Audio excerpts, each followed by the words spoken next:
Ahora le damos paso a la doctora Magda Isabel Quintero, quien tiene otra vertiente desde el panel, porque trabaja básicamente lo que es responsabilidad. Entonces tiene 15 minutos la doctora Magda. Buenos días. Quiero primero que todo agradecer a las directivas de la Universidad Libre y del capítulo norte de Santander del Instituto Colombiano de Derecho Procesal por esta invitación. Yo también soy egresada de esta casa de la Universidad Libre y me siento aquí en mi casa. Por eso para mí también hoy es muy importante darle un saludo al doctor Iván Vila. Hace unos años tuve la oportunidad de trabajar con él como secretaria académica de la Universidad Libre, él como rector, y tuve la oportunidad de entender que cuando amamos nuestro trabajo, cuando lo hacemos con entrega, con pasión, con respeto a la institución y a las personas que forman parte de nuestro equipo, nos damos cuenta cómo el trabajo nos dignifica, cómo el trabajo es una actividad que nos lleva a dar más de lo que nosotros mismos creemos que podemos dar. Por eso para él hoy mi saludo especial. Un saludo especial para los semilleros y estudiantes de Derecho que hoy nos acompañan. De verdad que ustedes son la razón de ser de este congreso, de las actividades del instituto. Esa es la filosofía que nos enseña el doctor Jairo Parra Quijano y por eso, por ustedes, hoy estamos aquí especialmente. Hoy quiero compartir con ustedes algunas reflexiones en torno al aligeramiento de la carga probatoria en materia de la falla del servicio en la responsabilidad médica, ya que este tema despertó mi interés toda vez que antes de la entrada en vigencia del Código General del Proceso no se preveía en nuestro sistema un criterio que permitiera distribuir o dinamizar la carga de la prueba, y eso hizo que en temas como la responsabilidad del Estado por el servicio médico se crearan diferentes criterios orientados a que la labor del juez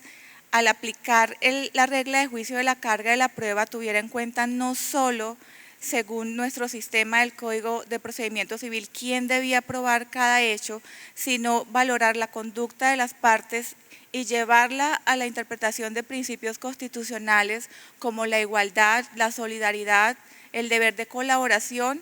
y en este caso hago relevancia al deber de lealtad procesal, toda vez que a través de él podemos valorar la conducta de las partes que incide directamente en la consecución del fin del proceso.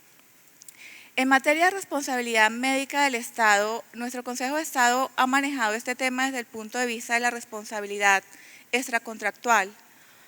y el tema de prueba gira en torno a estos elementos de la responsabilidad que son el daño antijurídico, el nexo de causalidad y la falla de servicio, que es el título de imputación aplicable. Y es precisamente frente a este elemento que se presentó dificultad en cuanto al criterio que nos decía que para el demandante es altamente difícil probar la responsabilidad del médico, de la entidad demandada, porque en la mayoría de los casos no cuenta con la experiencia, con el conocimiento, con el acceso a ciertos medios probatorios que pudieran determinar la culpabilidad de la parte demandada. Esta situación empieza a analizarse en nuestra jurisprudencia en el año 90 y se plantea en el Consejo de Estado un título de imputación denominado falla presunta del servicio, y fue llevado a la responsabilidad médica para enseñarnos o plantearnos que el médico, teniendo mayor facilidad para aportar la prueba, debía colaborar en el proceso, y en ese sentido el juez debía dinamizar las cargas, no mantener una carga estática en cabeza del demandante como nos lo enseñaba nuestro Código de Procedimiento Civil en su artículo 177, sino que debía determinar a cuál de las partes le quedaba efectivamente más fácil aportar la prueba. En estos casos se consideró que al médico, y por lo tanto exigirle su colaboración. En esa oportunidad se hace referencia o se trae la doctrina argentina que hablaba de las cargas dinámicas probatorias, pero en la práctica en nuestro sistema en realidad no hubo un dinamismo de las cargas, sino que se presumió la culpa del médico, se presumió la falla del servicio. Por lo tanto, el demandante entraba al proceso, manifestaba la ocurrencia del daño, manifestaba que se prestó un servicio médico y automáticamente se trasladaba la carga al médico porque se presumía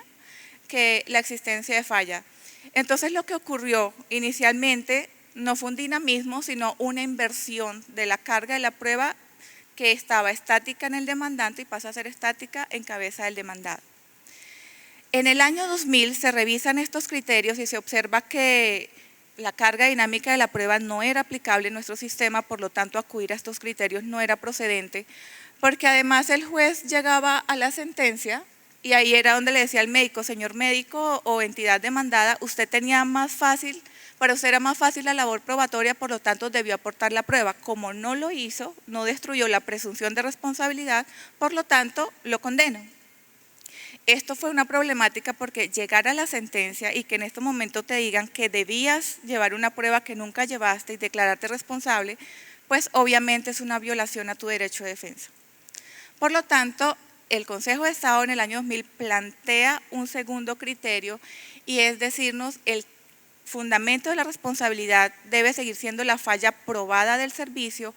pero en algunos casos donde sea sumamente difícil para el demandante aportar la prueba, podemos acudir a un criterio constitucional que es el criterio de equidad, toda vez que el artículo 230 constitucional, si bien nos dice que los jueces están sometidos al imperio de la ley, también pueden auxiliarse de ciertos criterios como la equidad al administrar justicia. Entonces, llevamos esto al proceso y nos dice el Consejo de Estado, en esos casos excepcionales, donde es sumamente difícil la prueba, el juez puede, en virtud de la equidad, inaplicar el artículo 177 del Código de Procedimiento Civil y distribuir la carga de la prueba. Eso implicaba entonces una valoración del juez, pero una valoración que debía hacerla de manera oportuna, para darle a la parte demandada la oportunidad de traer la prueba al proceso. Resulta que esta oportunidad tampoco se presentó, llegábamos a la sentencia y allá en la sentencia el juez decía, pues era más fácil para usted aportar la prueba, inaplico el artículo del Código de Procedimiento Civil y en virtud de la equidad, pues considero que usted debía aportar la prueba. Eso en la práctica, pues, fue una violación al derecho de defensa de la parte demandada, que hizo que más adelante el Consejo de Estado retomara la falla probada del servicio,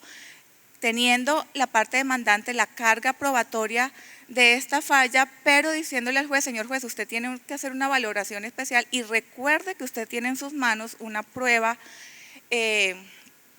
que le permite analizar bien las circunstancias del caso, que es la prueba indiciaria. Entonces, señor juez, construya los indicios a partir de los hechos que prueban las partes, porque en muchos casos, pese a que se buscó aligerar la prueba, pues en los casos terminaban observándose hechos debidamente probados de los cuales se podía inferir la responsabilidad. Entonces, por ejemplo, en un caso donde se resuelve la responsabilidad del Estado por la muerte de un estudiante que fallece luego de una peritonitis porque hubo errores en diagnóstico, se dice es difícil para esa persona aportar la prueba, debía haberla aportado la parte demandada, pero esa no es la solución porque no le estamos dando una oportunidad a la parte demandada. Entonces el Consejo de Estado dice ese criterio no lo podemos seguir teniendo en cuenta, tenemos que acudir a la prueba indiciaria y resuelve un caso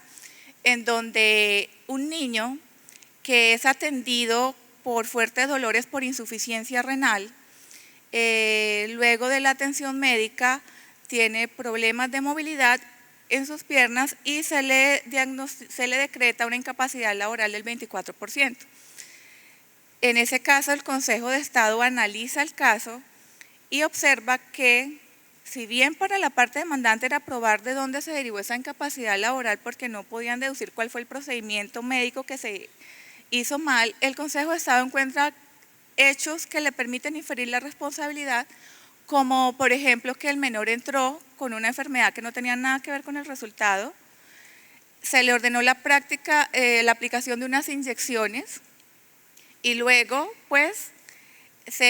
gracias a un dictamen pericial también se observó que una de las punciones afectó su nervio ciático y de allí se derivó sus problemas de movilidad. Entonces, nos enseña el Consejo de Estado, no en todos los casos es imposible para el demandante probar y en todos los casos sí debe el juez hacer una valoración profunda de las pruebas y acudir a la prueba indiciaria. Y siguiendo esta línea, se encuentran casos en donde el daño padecido por el paciente es un daño que es considerado por el Consejo de Estado como anormal y excepcional y acude a doctrinas como la doctrina española acerca del daño desproporcionado, en donde le dice al juez, señor juez, analice la gravedad del daño, la normalidad del mismo y de él construya el indicio de responsabilidad. Y se analizó un caso que llamó mucho la atención en la jurisprudencia de una paciente que acude por molestias durante su proceso gestacional y los médicos hacen una revisión y ordenan cesárea por considerar que el feto venía en posición horizontal. Luego de hacer la cesárea encuentran que no era un feto en posición horizontal, sino que eran 3 niñitas, eran unas trillizas. Entonces, en ese caso el Consejo de Estado dice, es evidente que de ese daño tan anormal, ¿sí?, y excepcional, aplicando una regla de experiencia científica podemos deducir que ese daño no puede derivarse de otra cosa sino de la negligencia del médico. Entonces, llegamos a este desarrollo y observamos que el Consejo de Estado deja claro que la parte demandante debe probar tanto el daño como el nexo causal, como el fundamento de la responsabilidad y el juez debe acudir a la prueba indiciaria para ello, dejando atrás todos el título de falla presunta del servicio, la inaplicación del artículo 177 del Código de Procedimiento Civil y llegamos al año 2011 donde se expide el Código de Procedimiento Administrativo y esperábamos que en este código se retomara el tema de la de la carga dinámica de la prueba que se había dejado porque en nuestro sistema normativo pues no estaba previsto. Y esperábamos que ya desde el punto de vista normativo pudiera el juez tener la facultad de dinamizar las cargas. Resulta que la comisión redactora en alguna de sus actas deja plasmado que la comisión no tendrá pues no se lleva la carga dinámica de la prueba a la legislación contenciosa porque se considera que es muy difícil para el juez hacer esta valoración, que no permitía garantizar la igualdad, pero no nos da un argumento fuerte para desechar, llevarla a nuestro sistema, por lo tanto se siguió con la carga estática. Ya en el año 2012, con el Código General del Proceso, se permite y se trae a nuestro sistema la facultad del juez de distribuir la carga, atendiendo el deber de colaboración de las partes y aportando criterios como la facilidad probatoria. Por remisión normativa podemos llevar esta facultad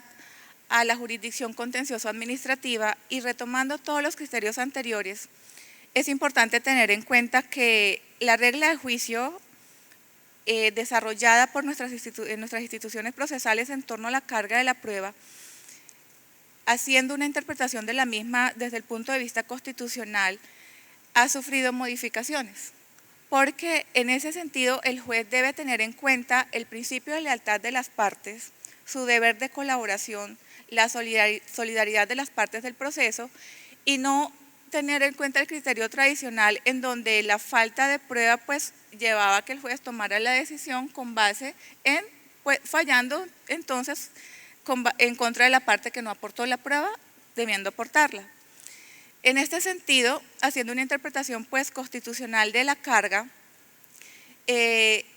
surge la importancia de la lealtad procesal como elemento objetivo de la buena fe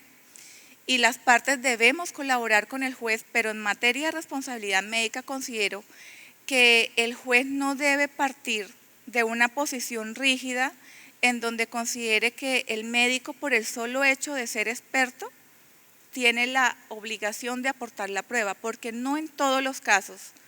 será el médico quien tenga la facilidad de aportarla. El juez tiene que analizar cada caso, la parte que argumente los hechos tendrá que probarlos y el juez en ejercicio de su facultad tendrá que mirar en qué casos procede la distribución de la carga. Pero no debemos partir del hecho de que en casos como estos, donde consideramos que hay dificultad probatoria, por el solo hecho de la dificultad se debe distribuir la carga de manera automática, se debe trasladar la carga.